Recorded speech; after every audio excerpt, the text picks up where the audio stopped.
So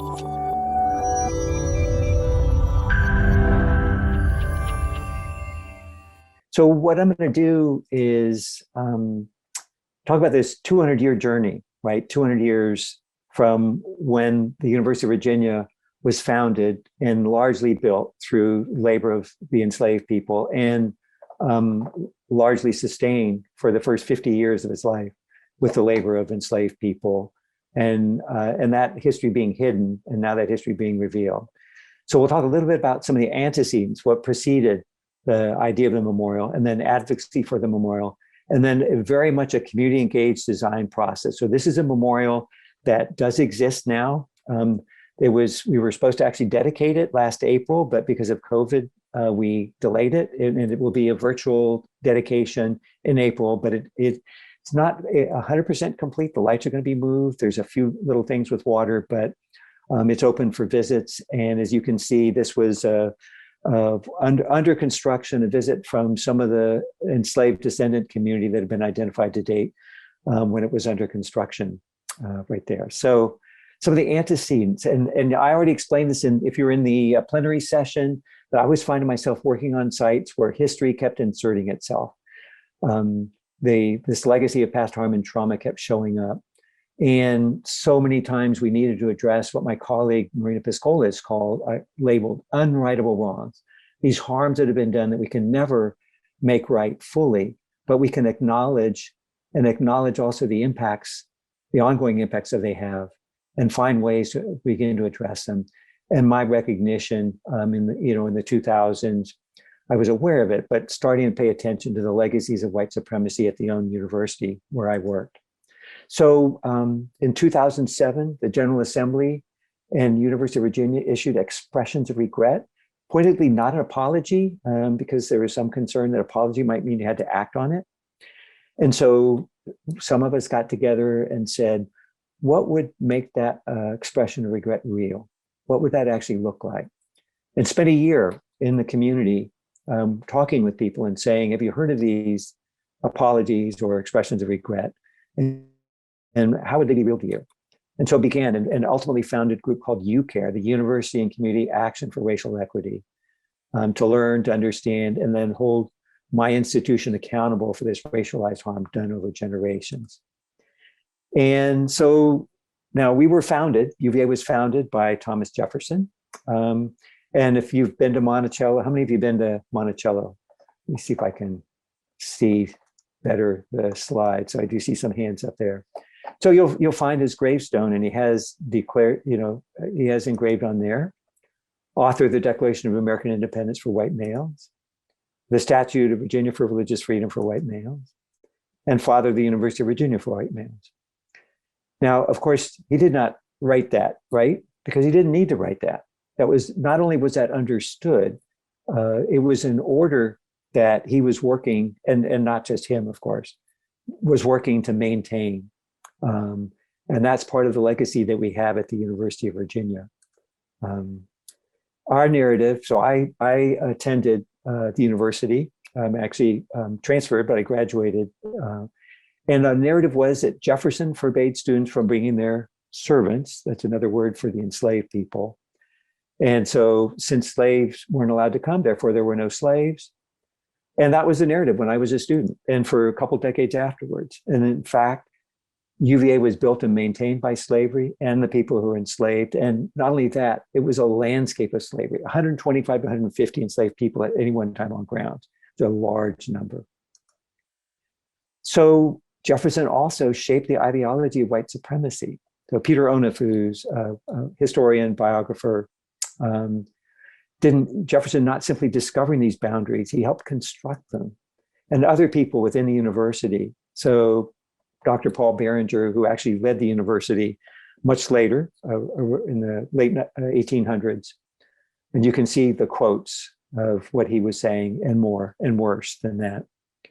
And until a couple of years ago, that was actually the wing, that image that you're showing was called the Barringer Wing. It was just changed a couple of years ago.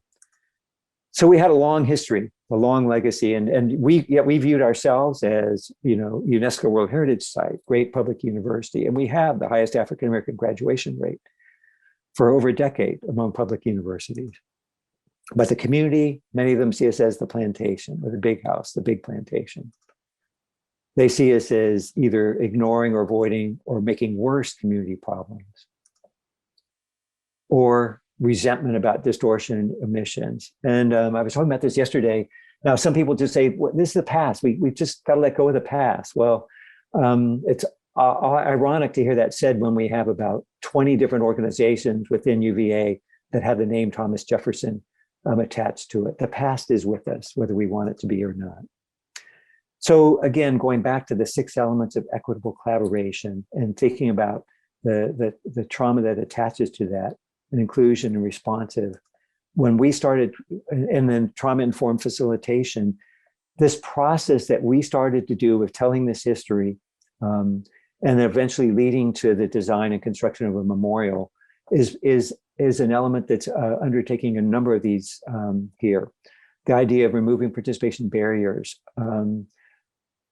honoring history, celebrating culture, meaningful community engagement structures. These are all key elements. So this is what we're going to focus on. Oh, we don't see this. So it's not showing up. But this was a historian who's saying this conviction of white superiority and Black inferiority that has driven so much of our history in the South. And we need to have an honest confrontation with our history and peel away these myths. So that is what UCARE was formed to be able to do. And we had founded in 2007, we had this report about what we've been learning in 2012. And then a student group was formed by one of our interns, Ishraga Elte here, formed a group called Memorial for Enslaved Laborers at UVA in 2010 to start advocating, to say, this is not sufficient, it's not enough, but we have to recognize our past, we have to recognize our history. And so you can see a timeline of events, and it's pretty small to be able to see, but in the upper left-hand side, on my screen at least, a student competition. They held a student competition to inspire action. What would a memorial look like? And then a commemoration ceremony of a cemetery where we're certain there are enslaved populations that are buried there. And then we started to see more advocacy, and it took 5 years before finally this group was able to make a presentation to the Board of Visitors in 2016. And then they set out a proposal for process. And they asked for responses for requests for proposal for design firms who could design a memorial.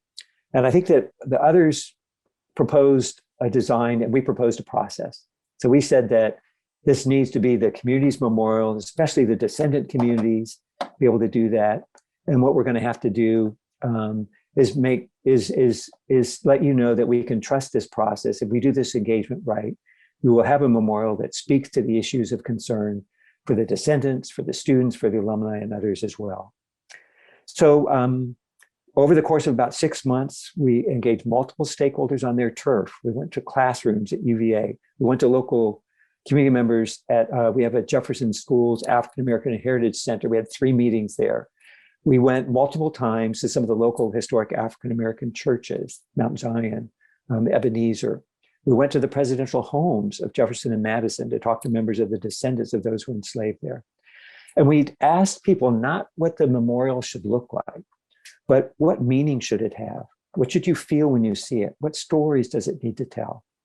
So it became clear through that engagement process that for it to have meaning and relevance to multiple publics, it had to honor the lives of the enslaved, but it also had to advance the landscape for racial justice today. We can see, so ultimately the design development, the kickoff meeting occurred in October 2017. We participated in a slavery symposium. We invited a sculptor to join the team because we did not have any sculptor in the design team at first. And we kept hearing from the community members that they really wanted to have some figurative element as part of the memorial. They said that would be really important for them to be able to do. So this was the design team ultimately. And I was a member of the design team leading the community engagement part, and a wonderful, wonderful design team that we had as part of that too. Everybody committed to say, this is not our design.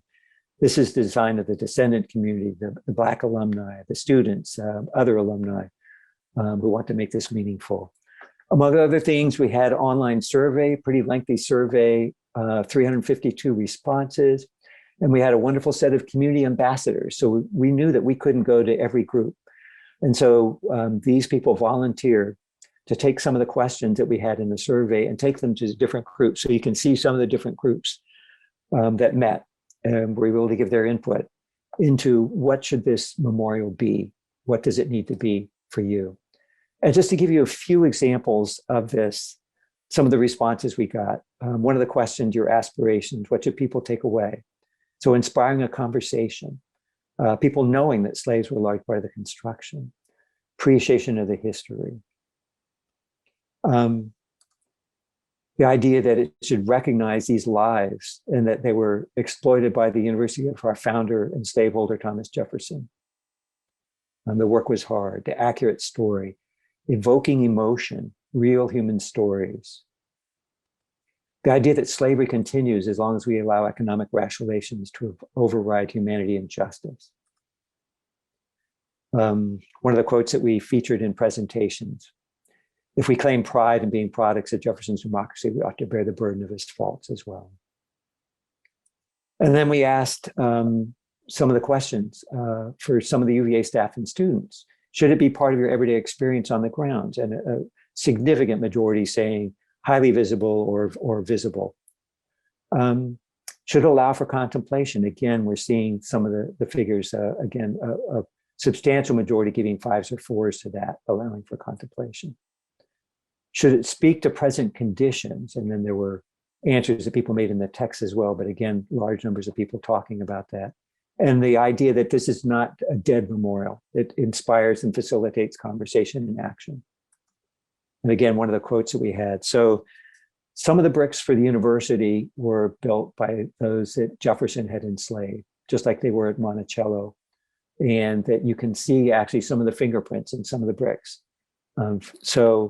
And one of the responses, the sort of pride. So it wasn't only harm, but every brick, every pillar, every garden that was created. So there were craftsmen. You know, these were people that were skilled. Beauty, pride, and gratitude too. Ultimately, this is what we determined that we'd heard, that we had, that the memorial needed to be prominent. It couldn't be hidden away. And it needed to be a powerful experience for people and educational. And some sort of representation. As I mentioned, we ended up getting a wonderful Eto Otitigbe, wonderful sculptor to join the design team. They wanted the names known, even though we knew that we only know perhaps 20% of those who were enslaved who worked at UVA, but they wanted those names up there. And then somehow connect with the community and allow for ongoing memorialization. The distributed locations, something we'll talk about, but also those dualities of enslavement again, that these are real people. They had lives, they had families, they had desires, as well as the harm that was done to them. Sounds and songs through performance, and then the pain as well as hope. So ultimately, these images came from Mabel Wilson, who is both an architect and also a historian of African-American history. And the idea of these contemplative spaces and the idea of water and libation coming from African history and African-American history. The idea of a ring shout, the idea of a ring, a circle, the circles also being kind of the shackles. So what the design team did was meet and then come up with and bring back 6 different designs after we heard these requests from people, and in 3 different locations. So 2 designs for each location, and brought these back to people and said, which of these resonates for you the most? You know, which is most powerful? And while I thought we would end up on the lawn of the university, we are still in the UNESCO World Heritage Site, but the people in the community, and I can remember going to one of the visits to Mount Zion Church and asking, you know, where would you want it? And they said, if you put it on the lawn, we won't go there because we don't feel welcome there. So it's in a spot that's still within the World Heritage Site, but is closest to the community as well. And ultimately the design, using that idea of the image of a circle, the ring shout, and a broken circle, the broken shackles. And so you can see on the left-hand side, there's a space inside it for gathering, a water feature for libation that we heard, the names and memory marks, And then externally, we'll be able to show this in a minute. The eyes, the representation of pain. So there's that slide. It's a pretty well-known slide of the scars from the whippings that this person who was enslaved, not somebody from UVA, had. And so you can see where my cursor is on the right-hand side, the stone is polished smooth on the inside to evoke the craftsmanship, and it's rough, hewn rough on the outside to evoke the hardships that people had. And then Isabella Gibbons, so I'm going to have a slide showing this, is the only person that we know that was enslaved that we had an image for her. So we're going to come back to her in a little bit. And then the location of this, this is the community road. And so it's closest to the community. You can see it from the road. And then angled at such a place so that we celebrate March 3rd as Liberation and Freedom Day, when the Union troops in 1865 came and completed the liberation of those who had not liberated themselves. And so on March 3rd, every year, the sun sets is exactly parallel to the entrance of the memorial. And then there are steps, symbolic steps, representing the North Star in the northern direction, the escape towards freedom. And then you can see in the lower left, that is the rotunda, originally Jefferson designed, although this one, that burned in a fire, this different one. But this is the same, the external dimension is the same as the dimension of the rotunda. So deliberately evoking that equivalency. And ultimately, the construction beginning in 2019, the fall of 2019. And then a different image, but this was a ceremony for the descendants who were local, although some also came during construction in December of 2019. There's also, and this is Isabella Gibbons again, the woman who was enslaved at UVA along with her husband, and who we have an image of. And so her not forgetting this crack of the whip and the cowhide. She was a teacher and a founder of the Freedmen's School, which became Jefferson School in Charlottesville, and had a very prominent role after emancipation also. So there's also a history that's engraved inside there. And now if you look at the outside, and Ado created this technology which allowed for the sculpting of the exterior to be able to show the eyes of Isabella Gibbons. And it depends on where the light is. It depends on the sunlight and the time of day, because sometimes it's very hard to see and other times it's quite visible. And so it shifts, just like our attention shifts. And Isabella Gibbons is asking us, where are we? What are we doing? Yes, we've got this memorial, but what else are you doing? What about the consequences of slavery that we've never addressed? What about the inequities that we have today? This was a photo taken by our lead, our guide, Mi Jin Yoon, the lead architect, and showing the names of the enslaved, and then gashes where there are spaces for the people that we know were enslaved, but we don't know their names there in the rain, as though there are tears that are falling from that. A very powerful image. And then the last slide. So this was following the murder of George Floyd, and there's a movement called White Coats, Black Lives. And they came out to the memorial a couple of different times and paused there for 8 minutes. Was it 8 minutes, 19 seconds, the time that George Floyd was asphyxiated to death in memoriam. So we see that it's actually being used the way that it was intended to be used. So I'm going to stop the sharing now. I only see one chat. So trying to see if there's any, 5-minute warning. Oh, never mind. That's a previous one. So discussion. Yeah, please. And you don't have to chat. You can go ahead and unmute yourself and offer your thoughts, reflections, or questions.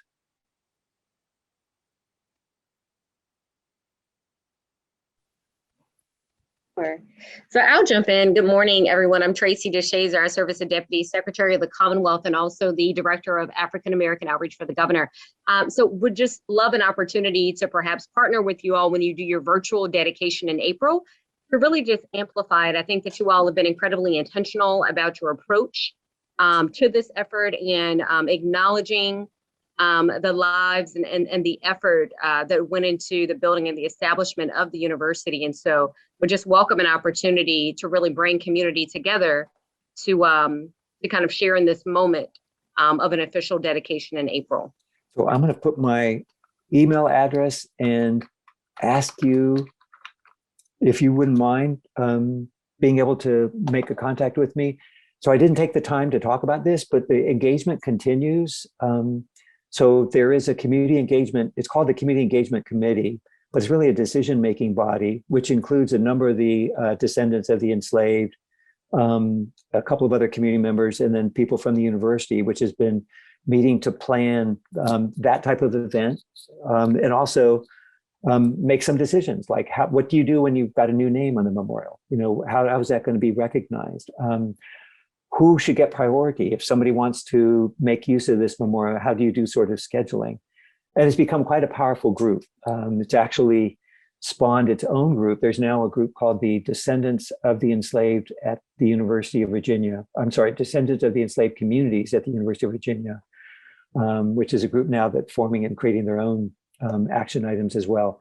So we would be bringing that, Tracy, to that group, and I would be very happy to do that. I'm sure they would be very appreciative of your interest in that. So thank you. And now's the time to be able to do that because the planning is very much underway. So thank you. Others?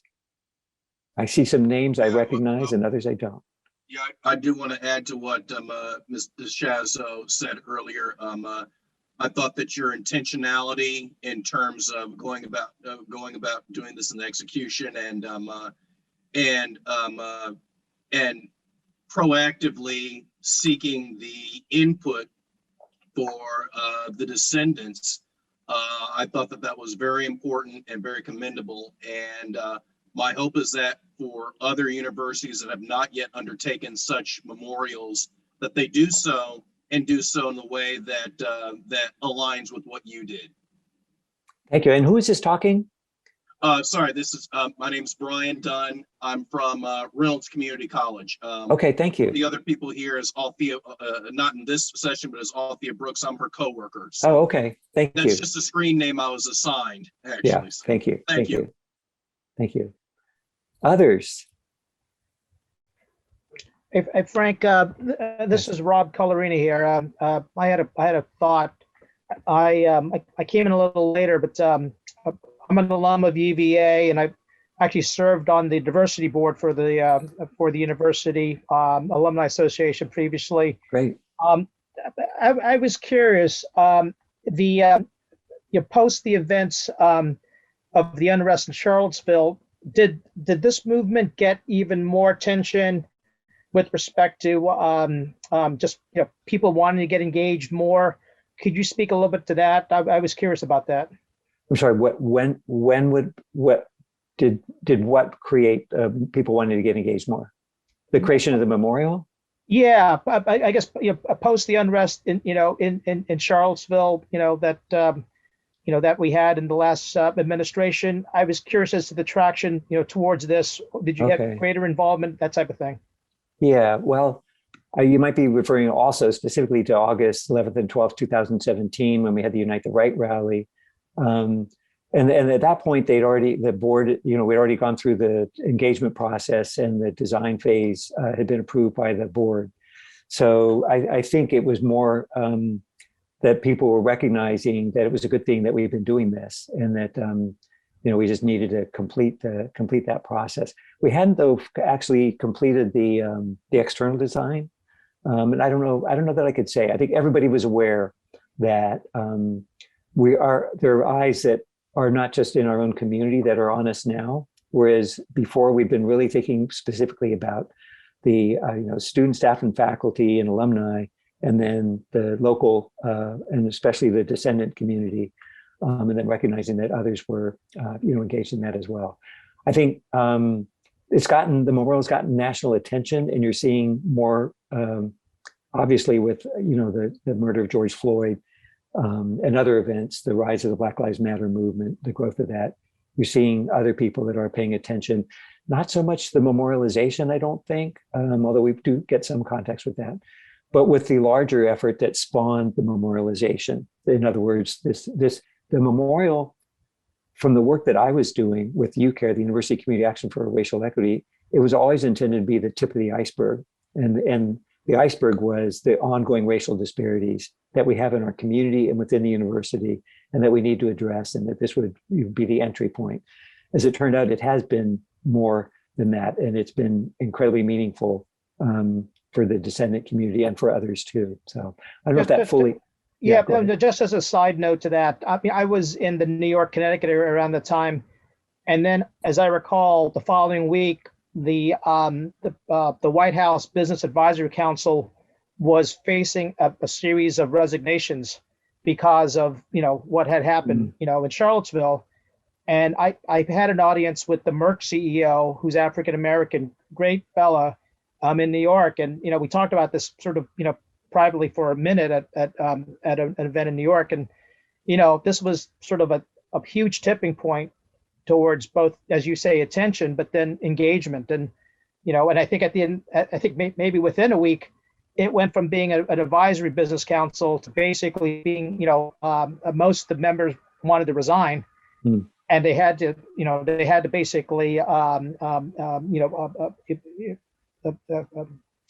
eliminate that area because there was no confidence in that. So I think you're talking specifically about the president at the time's response about there being very good people on both sides, in Charlottesville. So okay, thank you. Others, I'm actually not sure. Does anybody know when we're supposed to break to go to the next? I'm doing this again, right? But when we go to the next, anybody? Oh, 0 minutes to end a session. So I guess maybe that's a 5 minute. Oh, 5, yeah, the percentage point. You're right. I thought it was 11:30. Yeah, if you shift your finger, that's a percentage. Very good. So we got a couple more minutes. Anybody else? Just comments, thoughts, reflections? Frank, this is Amanda Ponce here. I'm sorry. I'll be quick. How are you doing? Great to see you, Amanda. Amanda, a former intern, one of our star, and doing great stuff with transportation and biking and in our community. Go ahead, Amanda. That's so nice of you, Frank. I was actually, curious. The memorial is powerful and so amazing. And, I've kind of been on a journey, I guess, recently, just trying to learn more and do more about equity and collaboration. And I'm curious, as somebody who lives and works in Charlottesville, are there places where you feel like, gosh, this is a real need. We need more people kind of working on this issue in this particular area or something like that. Kind of. Yeah, Amanda, I think I think I can't think of an issue where it's not important because they're all connected. Transportation is connected to housing, connected to health. We've been doing some work in Buckingham and Southern Albemarle, and so many people who their healthcare suffers because they don't have access or they don't have transportation, to be able to get to the hospital. So it's more like I'm trying to think of areas where that would not necessarily be the case. Ordinary, something that doesn't have a lot at stake for people, and then maybe that ordinary public meeting is going to be okay. But in communities like ours, which are so divided by race and where we have so many racial inequities, I do think it's important for all of those. So thank you for your work, Amanda. No, thank you. Lucy, you were going to say something. Yes, thanks, Frank. And thank you so much for the presentation. It's incredibly moving. And for me, I'm in New Mexico. As you know, we have currently a lot of controversy over statues to conquistadors who and left feet of statues. Yes, exactly. And I was really interested in, I think, what you were touching on just a minute ago about the bigger context of healing between cultures here, Native American and descendants of those conquistadors live in. That is what is New Mexico. That makes us, that's a big part of our cultural identity. Right. And the statues are a flashpoint for tearing that fabric apart. And I'm just really interested in how you how the memorial is a trigger for that larger healing. That's interesting. And I want to also bring in, so those are local. No, there was a very prominent commission on race memorials and public spaces that was occurring just before this engagement design process took off, to look at our Confederate memorials. It was looking at many things too, but our Confederate memorials too. And ultimately, I don't think it did provide much healing at all. It provided engagement, and some of the engagement was quite good. I was proud I was on the committee, and I was proud of some of the engagement. But so you can kind of contrast the elements that were more traditional engagement, like with a commission sitting behind, the dais, and then people speaking their 2 minutes, and et cetera, versus the sort of informality of meeting people where they are and going to the churches, going to restaurants, going to classrooms, going to the communities. Some of the descendants are quite comfortable now in the former plantations, where they're welcome, not just welcome, sometimes celebrated. So I think that element of legitimacy, or creating legitimacy, I don't know yet what's going to work with the healing, Lucy. I know that what I'm told is we can't have healing unless we have change. So we can have the symbol, but unless and until the university is more than symbols, people aren't going to be able to accept that. I should say and give credit to the past and current president who are making substantial changes and focusing on race and equity. So